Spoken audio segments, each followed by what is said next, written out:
if it be like mechanics or air conditioning or, anything like that. I don't think that children should come out of high school and not have the ability to earn more than a minimum wage job. So I think we could do better. We should be able to have that trade available in high school, or when they come out, they can go to college and not have to worry about a large debt.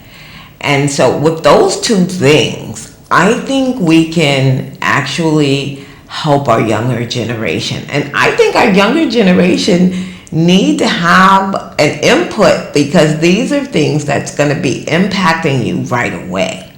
It's expensive to pay back student loans, and with the interest, and they are things that you cannot write off in bankruptcy or anything like that. Like, you literally have to pay those back, unless, I know there's some programs, like if you become a teacher, I believe, you might be able to get some forgiveness, or some occupations, but we want to make sure that's available to everybody. So I want you students to get registered to vote very fast, so that you can help us make these laws that will be feasible. And so we are depending on you to get involved in our politics so that we can help you. There's also an impact that I want to make on the criminal justice department. I think we need criminal justice reform. I know that we are spending $82 billion a year to lock up our citizens.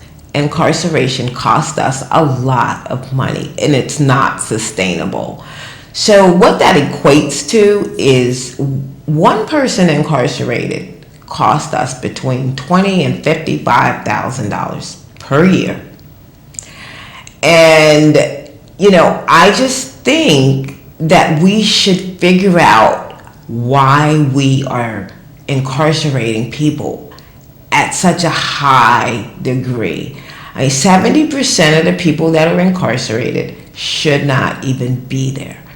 So, we need a lot of things in our country, but, we're locking people up for like marijuana, and, a felony was $200 a few months ago, and they raised it to $500, and that means if you had stolen a cell phone, or I'm not saying stealing is great, but that's a felony, and a felony is years of incarceration. I just don't think that's what we need to be doing in this country. We have to come up with some common sense laws in our criminal justice department as well. Like, it's not sustainable, and a lot of people need rehabilitation. We have a lot of people on drugs that are incarcerated. We have a lot of mental illness that are incarcerated that shouldn't be incarcerated. It's a lot cheaper to treat someone in rehabilitation than to incarcerate someone.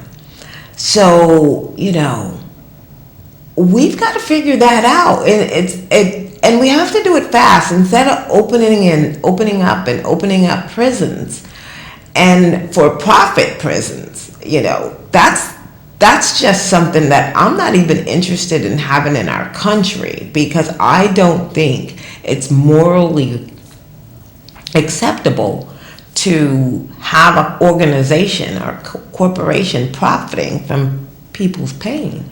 And when you look at 70% of people that are incarcerated that shouldn't be incarcerated, and allowing someone to profit from any of those people, I think is something that we have to change immediately. So I want to fight for criminal justice reform, and I want to fight for, wage increases and health care. I want to fight for all the things that are keeping us from being able to be a productive society. All these things, I'm not sure why exactly so many people go to drugs. And I really would like for somebody to do a study and find out why it's so appealing to Americans. But, we have a very big opioid crisis in our district and in our country. And we're not going to be able to win the fight with just incarceration. And many of the people need rehabilitation, but a lot of, in order for us to really be able to give them that in healthcare, because, you can't treat it without healthcare. We either need to expand Medicaid, or we need to make sure that everyone has accessible healthcare. So, there are a lot of things that we can do to make our society happier and more inclusive and more diverse, because a lot of these things that are causing our stagnation are because we are not being inclusive, because we are discriminating. We have to learn how to live and make a real community, not just a community of separate little tribes throughout, separate demographics. We need to learn how we can really become a real community, and especially in the 7th. If we figure that out and we stop discriminating, it would prevent many of the abuses in society from happening. And I'm hoping that we will be able to come up with a solution by learning how to be more accepting, be more loving. We have to fight the hate that's roaming in our country right now. There's a lot of hate, unfortunately. And to be able to deal with hate, you need love, and you need to have a lot of understanding, and you have to have a lot of people committed to change. And once we're committed to changing, then we can move forward. But discrimination doesn't benefit society on a whole. It benefits the top 1%. So as long as you buy into that old system of exclusion, and I'm better than you, and you can't have what I have, and that type of thing, we're going to always be at a point where, well, how do these people take care of themselves? If you're going to discriminate, how do you think they're going to live? They can't. And so it ends up falling on the backs of the middle class, because if you, for instance, pay someone $7.25 an hour, and it takes more than that to live, they still have to live. And so it creates a situation where we have to have programs and, offer assistance and all these things when, if they had been paid properly, then they wouldn't need these kinds of assistance. Women are, raising kids alone a lot of the times. And if you don't pay them properly, well, again, that's going to fall on the middle class to make up that difference. So when you start thinking about these things and why we are creating a situation where, our economy is stagnant, you have to think about why it's stagnant. There's lots of money. It's just not trickling down, because trickle-down economics does not work. I'm not sure how many times we have to say that, but no matter how many times we say trickle-down economics does not work, there are people that benefit from it that say, oh, yes, it does. And that's how we end up giving the top 1% the largest tax break ever, in the hopes that they're going to be generous and create more jobs and increase wages and, I don't know anybody at all personally that's been impacted by that yet. I don't personally know anyone. I hope you know lots, but I don't. And I haven't seen anywhere that someone said, "Oh, my life is wonderful. My life is so much better now." So I'm not seeing that trickle down happen yet. And I mean, I'm hoping it would, because I know there were lots and lots of people who were sitting there and waiting for relief. And they're waiting for someone to come and help. And in order for us to really give people real economic relief, it means that we have to put real laws on the books. That's why I'm asking you to vote for me, so that we can put real laws on the books that will create the economic stimulus that we need. Like, if we give people money, absolutely, they're going to spend it, and there'll be more money in society to spend, and people will be able to do more, and that's what we have to do. I want to give the middle class the funds to open and expand businesses, and take that money that we give to the corporations and spread it out, at least some of it, so that we can make sure that our middle class keeps growing. That's where we need to be. We need everyone having an opportunity to get to the middle class, and we need to make sure that the working poor have an opportunity to grow and move up and learn new skills. We should have also an opportunity that people that have an opportunity so that people who have degrees, they can transfer those degrees into something else. If, for whatever reason, they are not able to find opportunity in that area. They had a program with nursing at one point where you could take whatever degree you had and roll it into a nursing degree in a fairly, in a fast way. And I'm not sure what happened to that program. I'm not sure, it may still be available, but I have not seen that program available anymore. But I think that makes sense. But you want to make sure you're trying to pick a area of study that there's a big need for, because when you come out and you spend all that money on that degree, you want to make sure that you're going to be able to use it. I know we all want to make sure that we are passionate about an area of study, but we want to make sure you're going to be able to make a living with that degree.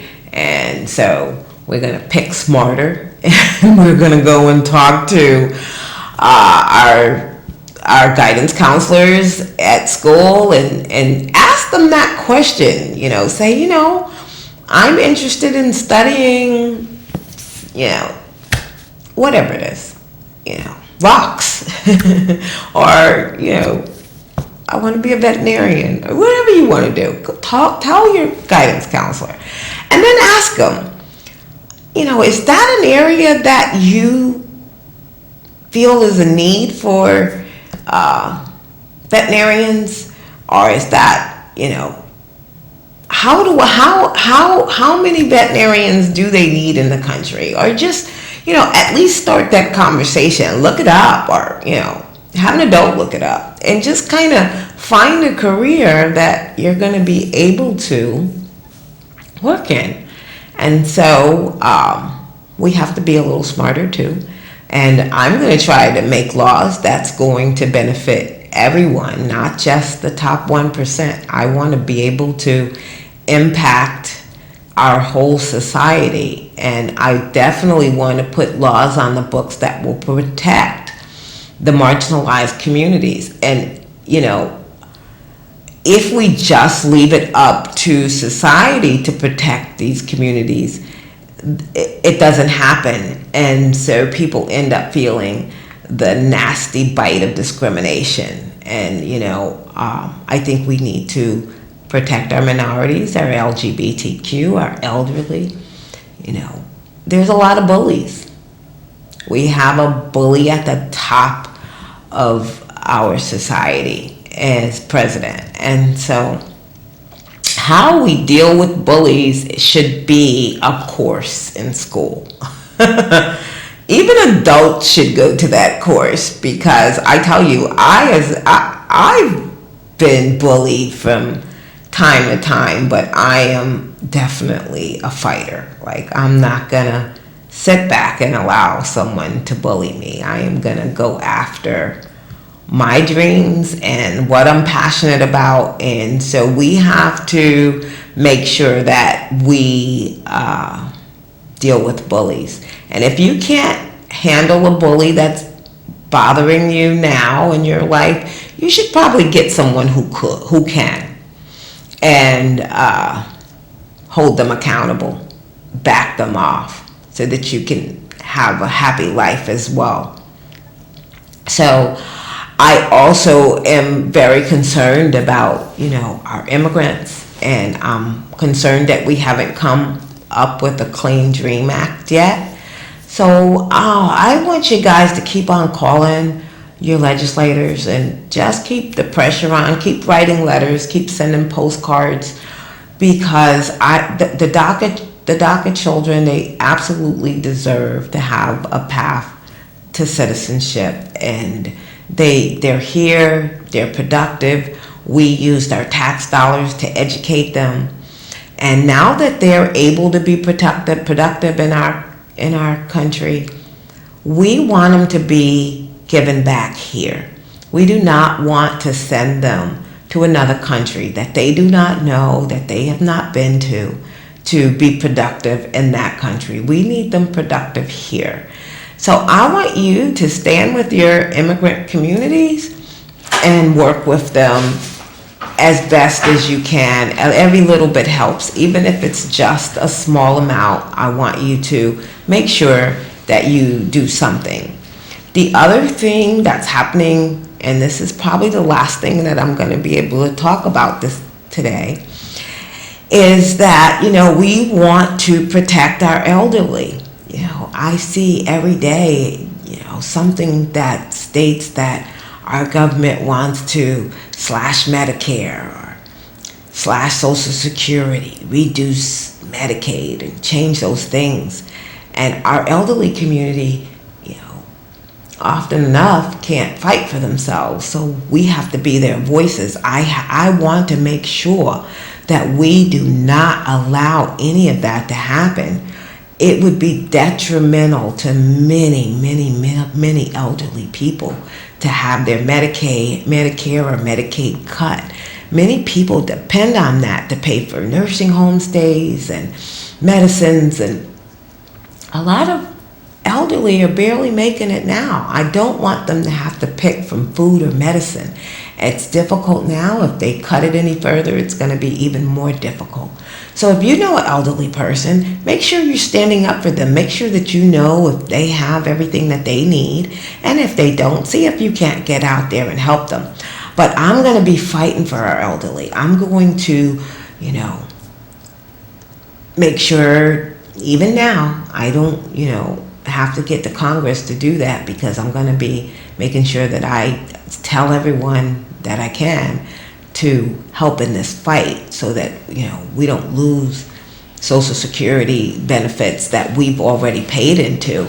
I think Social Security should be expanded, and raising the age of Social Security is nonsense, because we won't even get that money back. So we should be able to expand it so that you can get it at an earlier age. I'm thinking earlier, as early as 59. We should raise the cap from $250,000 so that more money can be inputted into the system, so that it can be more accessible and work better. But I definitely do not want to see us lose that. So remember, when you are doing your day-to-day lives, that there are a lot of liberties and amendments and First Amendment rights and constitutional rights that are right on the chopping board right now. Find a way to get involved. Find a way to help. Like, every campaign needs someone to help. You have to contribute right now. Until we have campaign finance reform, you have to figure out how to help these candidates and contribute. And I definitely need you to help contribute to my campaign. So I want you to go to www.alliforvirginia, ALLIFORVA.com, and I want you to do one of two things or do both. Either sign up to be a volunteer or sign up to contribute. Your contributions are welcome, whether they're as small as $3 or as high as it will take. If you could do that today, I would certainly appreciate it, because I want to be able to bring laws and pass laws that we need in this district. So I thank you so very much for tuning in. I will see you next week, where I will be here on the air again with all the latest about what's going on the campaign trail. And feel free to reach out to me. And thank you so very much, and have a great night.